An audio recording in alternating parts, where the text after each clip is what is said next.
Welcome to downtown Toronto. We are walking down Yonge Street.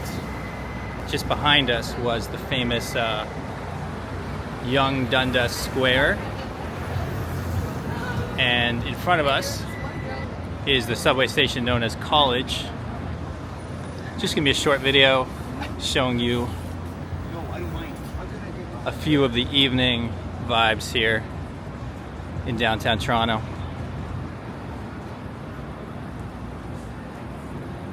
One thing I am really noticing coming from Montreal is just the variety of international food everywhere you go. In Montreal, for example, of course, it's a diverse city. We have a lot of different types of people and different types of food. But if you want a big variety of Asian food, for example, you usually go to our Chinatown. Whereas here, you just walk down any street and see a Korean barbecue next to, Japanese grill next to a Thai restaurant, and they will all look authentic and good. Huge variety of food here in Toronto. I've also noticed fast food options like Chipotle, Shake Shack, some of the Americanized brands that we don't get in other parts of Canada are here. I think a lot of these big companies want to make a presence, want to begin their entry into the Canadian market by putting a foot in downtown of the biggest city, Toronto.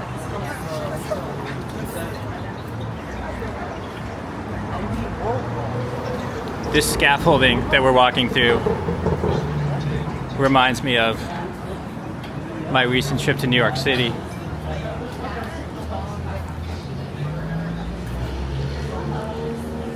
It's often said that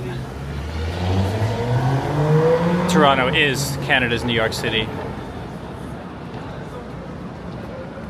And I think that, it's an easy comparison to make because they are both the biggest cities in these two North American countries. But of course, little differences, or little similarities rather,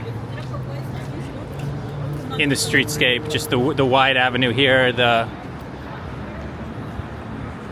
scaffolding, the variety of restaurants, the taller, newer buildings over the older, smaller buildings. Really gives me a Manhattan vibe right now. Of course, just like New York, there are different neighborhoods in Toronto that have completely different vibes.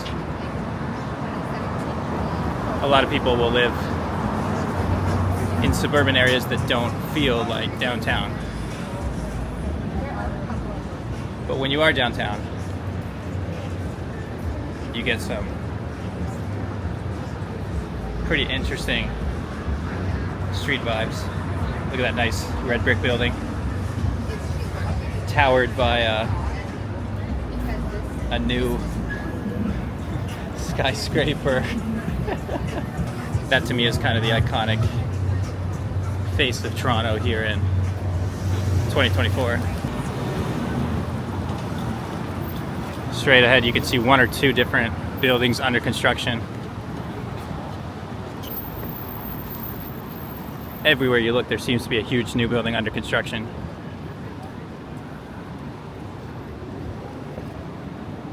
Mediterranean Grill to my right.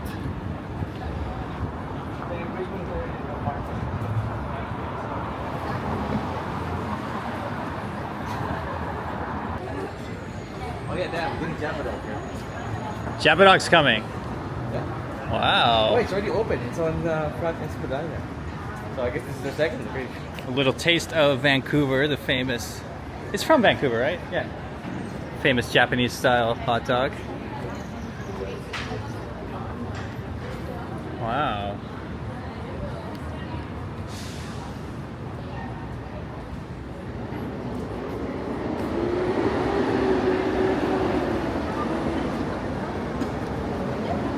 I was just saying in my video how interesting it is to see these like tiny older buildings just like under these enormous new towers. So missing the middle.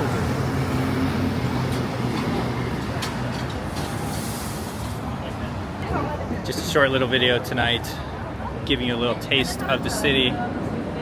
I'm not in Toronto for too long, so there won't be a lot of content coming from this trip, but wanted to give some people who haven't been here in a while a little look at what it looks like.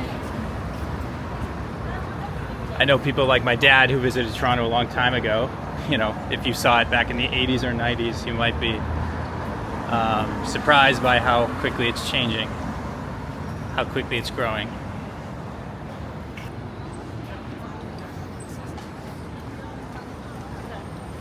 And of course, for anyone who's not from Canada, there's the iconic Tim Hortons. Not the best coffee and pastry that we have in Canada, but it is iconic, and you can find it pretty much every few blocks. I wonder if we'll pass any more streetcars. Do you think we'll pass any more of the streetcars? The last streetcar is on College. Okay. And then the next one is St. Clair, and that's ways down there. That's Midtown. Okay, so there's like a few different streetcars cutting through the city. It's mostly east and west. The north and south one. You know the streetcar we took on to my office? Yeah. The one that's connected to the subway. That's Spadina one. Yeah, that's north and south. But yeah, most streetcars are downtown. How late does the traffic go? Or how late does the transit go, I mean? Regular buses and subways until 2 in the morning, and then after that, the subway stops, but the buses get replaced by an overnight bus. I think the subway in Montreal goes till 1. 24 hours? No, it's till 1 a.m. Here, no too. But then after that, the subways also get replaced by midnight, by like an overnight bus. We call it the Blue Night Network. And then at 6 a.m., regular buses, subways resume again.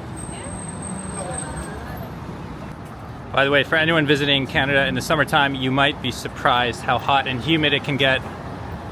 Today was... Aldridge, do you remember what it was with the humidity? 36.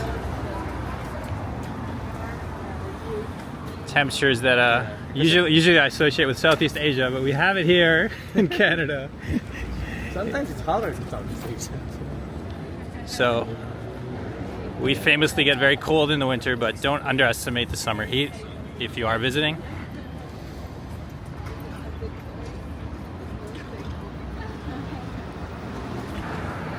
Super chicken. Oh yeah, lots of boba and bubble tea places here. Nice.